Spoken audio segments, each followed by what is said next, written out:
ডাক্তারবাবু, ও কেমন আছে? ও বেঁচে যাবে তো? দেখো, ওর শরীর খুব দুর্বল, নাড়ি অত্যন্ত ক্ষীণ। আমি যে ওষুধ দিলাম তা দুদিন খাওয়াও, দুদিন না গেলে কিছুই বোঝা যাবে না। ও ডাক্তার গো, একটু দেখো না গো, আমার মানুষটা কি আর বাঁচবে না গো? ওকে একটু বাঁচিয়ে দাও না গো। বললাম তো, এই ওষুধগুলো খাওয়াও। যদি এই ওষুধগুলোতে কাজ হয় তাহলে ঠিক আছে, আর যদি কাজ না করে আমি আর কোনো আশা দেখছি না। আমি এখন আসছি। ও গড, প্লিজ সেভ মাই লাভ।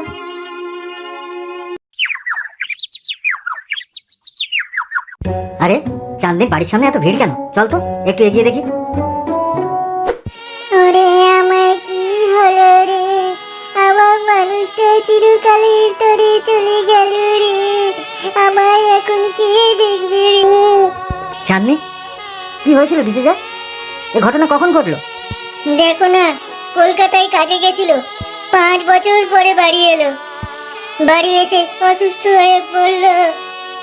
ডাক্তারবাবু কত ওষুধ দিল, সব খাওয়ালাম, কোনো কাজ হলো না, সব শেষ হয়ে গেল।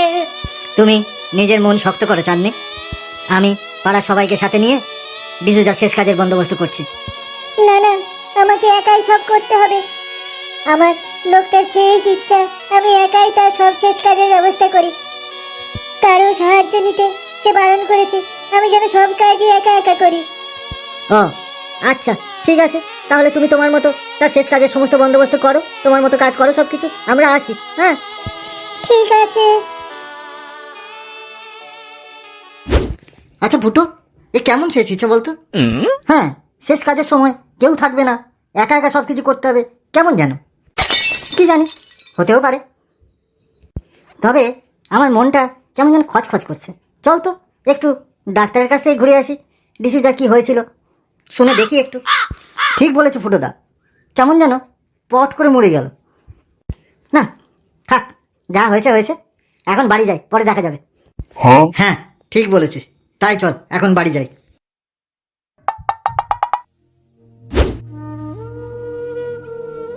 এ কি কবর খোঁড়া কেন? কফিনের বাক্স কোথায় গেল? আমার টিসুজের লাশটাই বা কোথায় গেল? হায় হায়, আমার এ কি হলো? টিসুজের লাশটা কোথায় গেল? কে চুরি করলো টিসুজের লাশটা?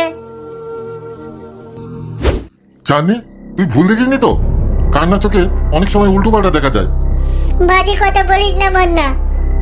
কাল ডিসুজা মরে গেলে আমি নিজের হাতে তাকে কবর দিয়েছি। আজ মোমবাতি জ্বালাতে গিয়ে দেখি লাশ নাই, কফিন বাক্স নাই, খালি গর্ত খুঁড়ে পড়ে রয়েছে। ঠিক আছে চাঁদনি, তুই এখন বাড়ি যা, আমি থানার বড়বাবুকে খবর দিতে যাচ্ছি। আরে মদন, তুই এই সময় এদিকে কোথায়? এই তো ফুটোদা, একবার তাড়াতাড়ি চলো, থানায় যেতে হবে। সে কি, থানায় কেন? কি আর বলি, চাঁদনি মোমবাতি নিয়ে কবরে দিতে গেছিল, কিন্তু গিয়ে দেখে কবর খোঁড়া, কফিন বাক্স নেই, কবর খালি। হামলাপুরের নতুন রহস্য, লাশ গায়েব, কি বল? আগে চল থানায় যাই, তারপরে অন্য কথা। হ্যাঁ তাই চল তাই চল। বড়বাবু, আপনাকে এখনই একবার গ্রামে যেতে হবে। সে কি, কেন, কি হয়েছে? আগে কবর থেকে ডিসুজার লাশ গায়েব। হ্যাঁ, লাশ গায়েব মানে? এ কি ভুতুড়ে কারবার না? কবরখানা তো ভুতুরেই ছিল, এর আগেও তো গোয়ালার ছাগল কবরখানা থেকে গায়েব হয়ে গেল। আর এবারে লাশ গায়েব? কবরের থেকে কফিন বাক্স গায়েব হয়েছে, কিন্তু সেখানে কোনো মাটির কোনো চিহ্ন নেই।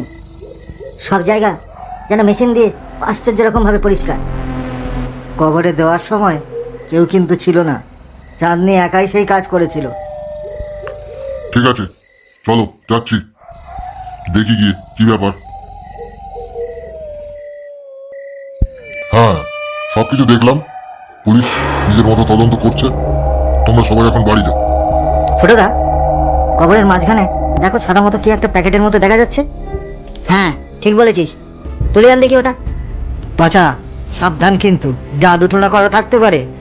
বলটু, তুই চুপ করবি নাকি তোকে এখানেই মাটি চাপা দিয়ে রেখে যাবো? আচ্ছা আমি চুপ। মদন, তুমি চাঁদনিকে বাড়ি পৌঁছে দিয়ে এসো। আগে স্যার, যাচ্ছি, চল চাঁদনি। যা পাচা, ওই জিনিসটা একটু তুলে নিয়ে।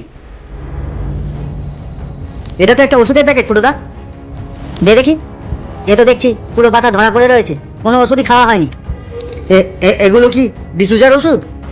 চাঁদের বাড়িতে গিয়ে একবার দেখাতে হবে ওষুধগুলো, ও চেনে কিনা। ঠিক আছে ফুটো, তোমরা নিজেদের মতো তদন্ত করো, আমিও আমার মতো তদন্ত করছি, তারপর যা থাকে কপাল।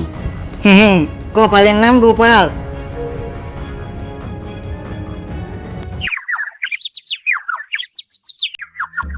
হ্যাঁ রে চাঁদনি, এই ওষুধগুলো কি ডিসুজার ওষুধ? না না, এগুলো কি আমি জানি না। আচ্ছা তুই আমাকে বলতো ডিসুজার ঠিক কি হয়েছিল? 5 বছর বাদে লোকটা বাড়িতে এলো, এসেই হঠাৎ করে অসুস্থ হয়ে পড়লো। ডাক্তারবাবু কত ওষুধ দিলেন, সেই ওষুধগুলো সব তাকে খাওয়ালাম, কিন্তু কোনো ওষুধে কোনো কাজ করলো না। পরশু রাতে হঠাৎ করে নিঃশ্বাস বন্ধ হয়ে গেল আর মরে গেল। থাক থাক চাঁদনি, তুই সাবধানে থাক, আমরা পরে আবার আসবো। ঠিক আছে।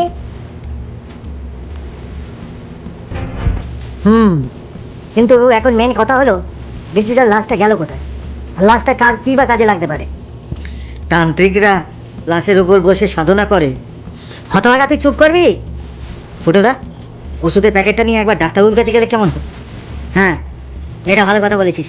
চল একবার ডাক্তারবাবুকে জিজ্ঞেস করে আসি এই ওষুধগুলো কাকে দিয়েছিল। কোনো ভূতের কারবার নয় তো? আমার তো খুব ভয় করছে। মেলা বকবক করিস না পল্টু। আচ্ছা, আমি চুপ।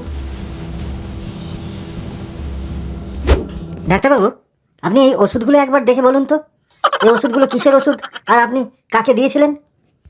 দাও তো দেখি। এই নিন ডাক্তারবাবু। ওষুধগুলো কেমন চেনা চেনা লাগছে।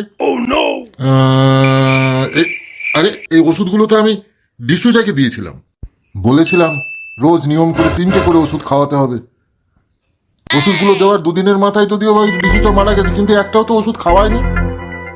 হ্যাঁ, মনে হচ্ছে কিছুটা বুঝতে পারছি। কি ব্যাপার বলো তো ফুটো, কি বুঝতে পারছো তুমি? বলছি ডাক্তারবাবু, তার আগে আপনি বলুন ডিসুজার ঠিক কি হয়েছিল। তাহলে শুরু থেকে বলি।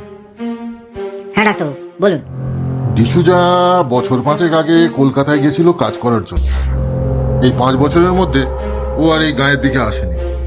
এবারে যখন গিয়ে দেখলাম ওর শরীর খুব দুর্বল ছিল, নাড়ি চলছিল খুব ক্ষীণ, কখনো চালু হচ্ছিল কখনো থেমে যাচ্ছিল।